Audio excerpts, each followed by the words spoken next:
Assalamualaikum warahmatullahi wabarakatuh. Dimanapun sobat-sobat pejuang rupiah berada, semoga selalu dalam keadaan sehat walafiat dan tidak kurang satu hal apapun. Ya sobat-sobat, ya mohon maaf sekali tadi di video sebelumnya di bagian part 1 saya niatnya ingin mengupas tuntas ya masalah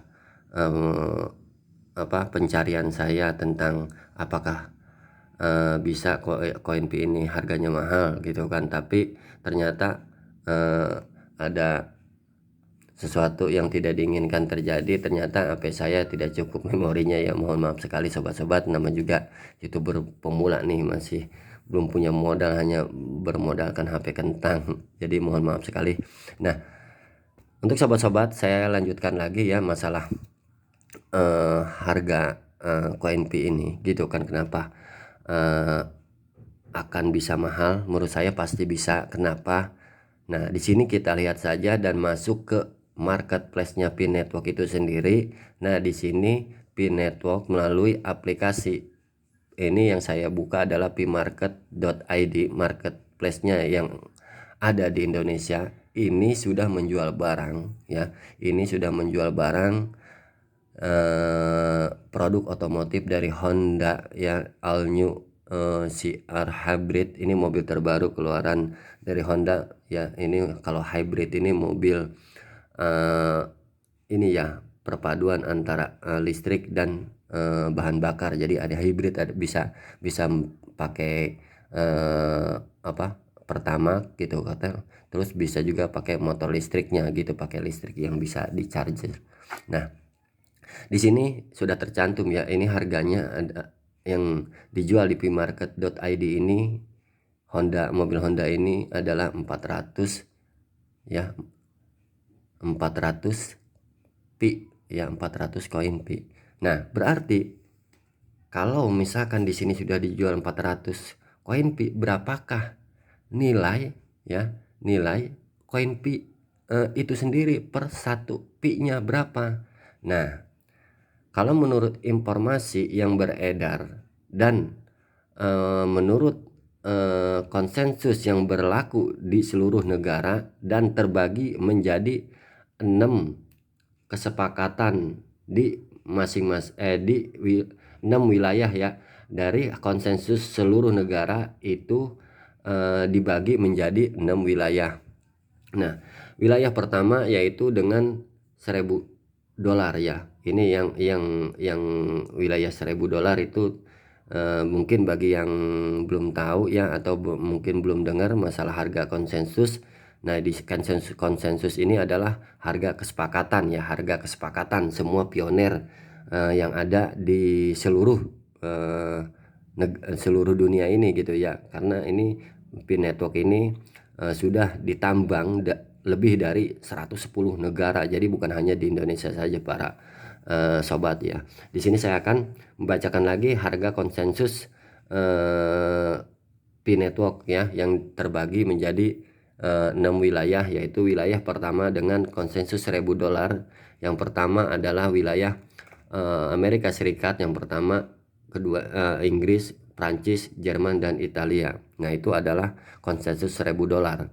Terus konsensus yang kedua, wilayah yang kedua yaitu dengan konsensusnya di $500, yaitu Finlandia, Swedia, Norwegia, Islandia, Denmark, dan lain-lain. Banyak sekali negara yang tergabung di konsensus di $500 ini.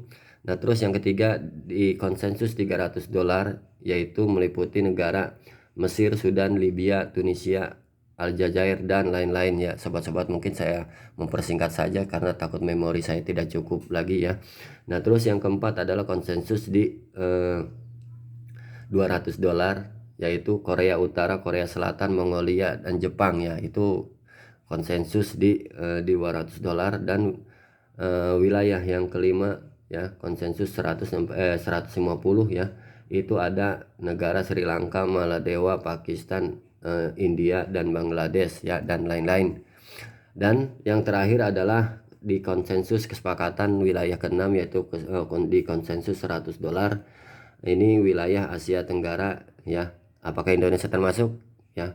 ya kita lihat. Yang pertama adalah Vietnam, ya, Laos, Kamboja, Myanmar, Thailand, Malaysia, Singapura, dan Indonesia serta Timur Leste. Nah, jadi Indonesia telah menyetujui harga konsensus atau harga kesepakatan di Asia Tenggara, yaitu $100 per satu koin Pi-nya. Jadi ini ya sobat-sobat pejuang rupiah perlu diperhatikan dan perlu ya kita renungkan, bila perlu kita cermati juga.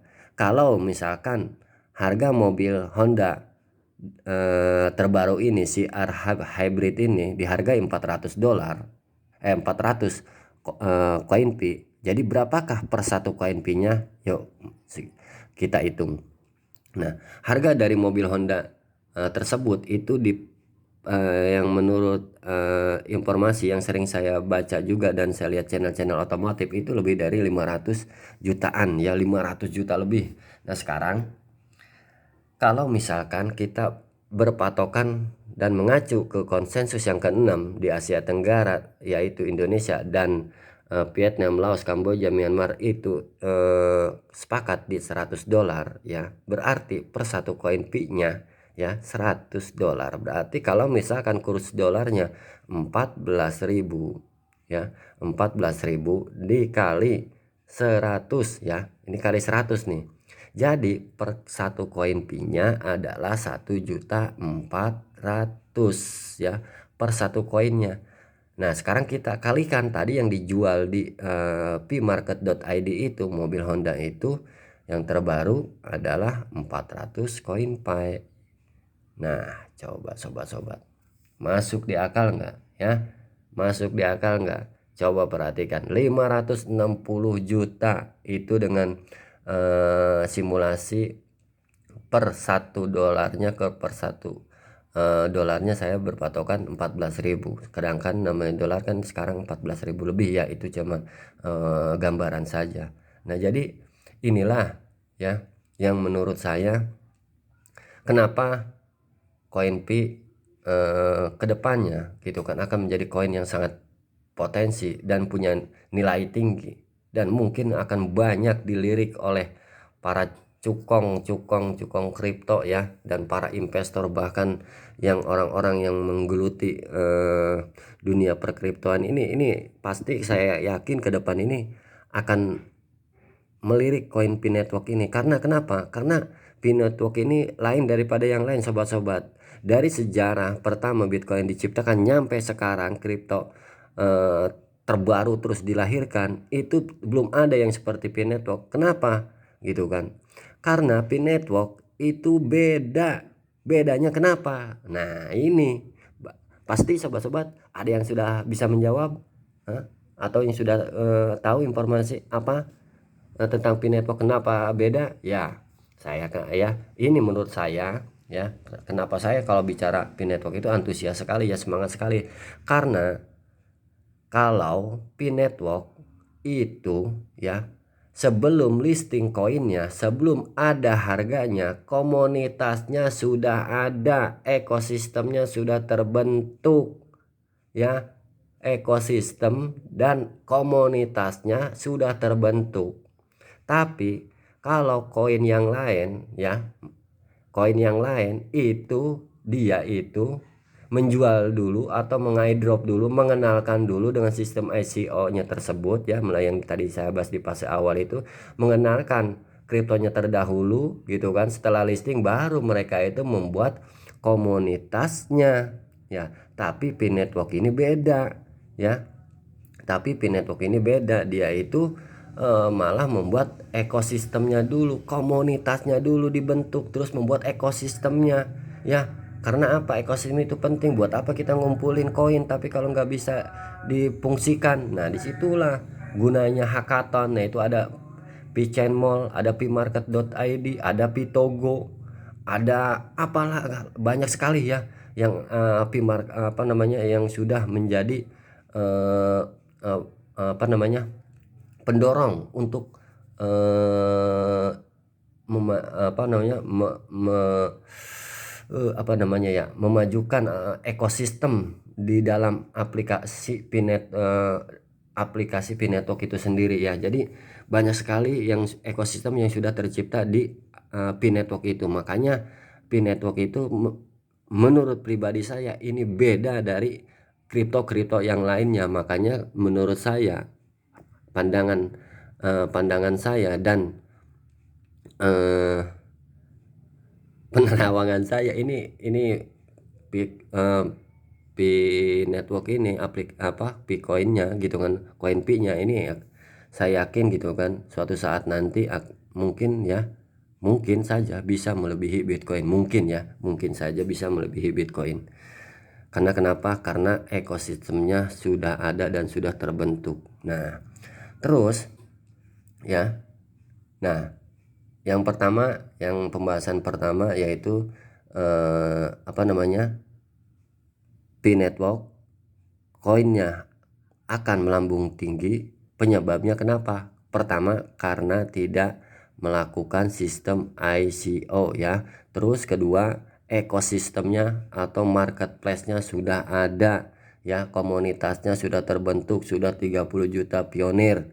Dan terus kenapa lagi penyebab eh, harga koin P ini bisa naik ya, kita sekarang ini lagi buka lagi aplikasi P-Network kita ya, buka lagi aplikasi P-Network kita. Nah di sini menurut saya lagi nih, menurut pandangan saya lagi nih, ini mah menurut saya nih yang apa namanya, yang anak baru kemarin sore nih, yang baru belajar kripto gitu ya, ini menurut saya nih, apabila teman-teman setuju dengan komentar saya, silahkan komen di bawah ini ya, di kolom komentar silahkan komen aja ya. Nah di sini eh, kita kita lihat nih di mainnet dashboard kita nih gitu kan, ini yang apa namanya, yang bisa ya, yang saya bisa ambil kesimpulan juga, ini adalah salah satu penyebabnya juga kenapa koin P ini bisa mahal. Nah di sini kita jelas di di beranda aplikasi kita sendiri, di sini kita bisa lihat nih mainnet Anda ya, di sini ya, di sini mungkin ada yang sudah tahu atau ada juga yang belum tahu nih, sobat-sobat pejuang rupiah nih. Nah ini mungkin hanya sekedar intermezzo aja ya, sekedar ini intermezzo aja nih, saya ulang nih sekali lagi nih sobat-sobat, mungkin ada yang, bagi sobat-sobat yang belum tahu apa yang dimaksud dengan apa yang ada di menu mainnet dashboard ini gitu kan. Nah sekarang kita nih dalam mainnet tertutup nih ya, kita masih dalam keadaan mainnet tertutup. Nah di sini ada menu di aplikasi mainnet ini ya. Di sini ada dua warna, warna kuning apa orange ya. Nah terus kedua ungu. Nah di sini warna oranye kali ya, ini warna oranye, hampir oranye. Nah ini adalah saldo yang belum diverifikasi. Saldo belum diverifikasi nih, contohnya saya contohin di ini di HP saya. Ini dari 336 ini yang belum terverifikasi 197 koin Pi. Ini dari mana bang saldo yang belum diverifikasi itu, yang kuning itu apa, dari mana gitu kan? Ini adalah dari lingkaran keamanan kita atau dari referral kita yang kuning itu. Nah kalau yang ungu, yang saldo yang dapat ditransfer ke mainnet. Nah jadi kalau kita sudah lulus KYC ya, kalau sudah lolos KYC bahasa kerennya, kalau bahasa orang Sundanya mah KYC gitu ya. Nah itu yang yang bisa ditransfer kalau kita sudah lolos KYC. Inilah hasil penambangan kita sendiri yang warna ungu itu. Ini adalah hasil penambangan kita sendiri yang jumlahnya 139. Nah itu yang bisa kita tahan. Makanya bagi sobat-sobat pejuang rupiah, khususnya pioner nih yang belum nahan ya, tapi nggak apa-apa sih, ibaratnya apa namanya, belum nahan juga. Tapi kalau misalkan lupa jangan salahkan Ya, pada saat kita sudah lolos KYC, kita tidak menahan koin kita, maka koin kita akan dikunci secara otomatis oleh sistem. Nah, makanya ada dua pilihan gitu kan. Core team itu sangat baik daripada kita lupa nanti dikunci secara otomatis oleh sistem, makanya ditawarin dari sekarang boleh melakukan kunci sebelum kita melakukan KYC ini. Kita juga bisa, tapi setelah KYC pun kita bisa gitu kan. Tapi kalau misalkan kita ini belum matang gitu kan, belum punya masih bingung mau kunci berapa koin yang kita kunci, mau berapa lama koin yang ditahan. Nah, ini kita masuk saja ke saldo terkunci. Nah, di sini saya jelaskan dulu sedikit ya, saldo terkunci ya. Nah, ini. Jadi, sobat-sobat ya, ini perlu saya jelaskan lagi ya. Mungkin ya, ini mohon maaf bagi yang sudah tahu ini mungkin ya, jadi kok diulang-ulang lagi sih Bang? Ya, mohon maaf. Ini mah mungkin aja ya bagi sobat-sobat ada yang belum mengetahui tentang cara mengunci koin.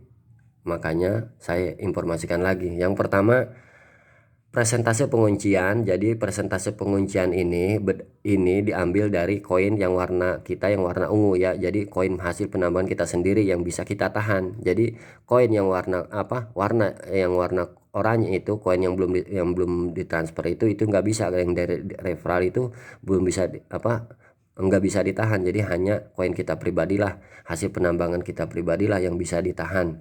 Nah, jadi tetapkan ya, pikirkan baik-baik berapa persentase jumlah yang kita mau tahan ya, apakah 90, apa 50, apa 25, apa mau 100 gitu kan. Terus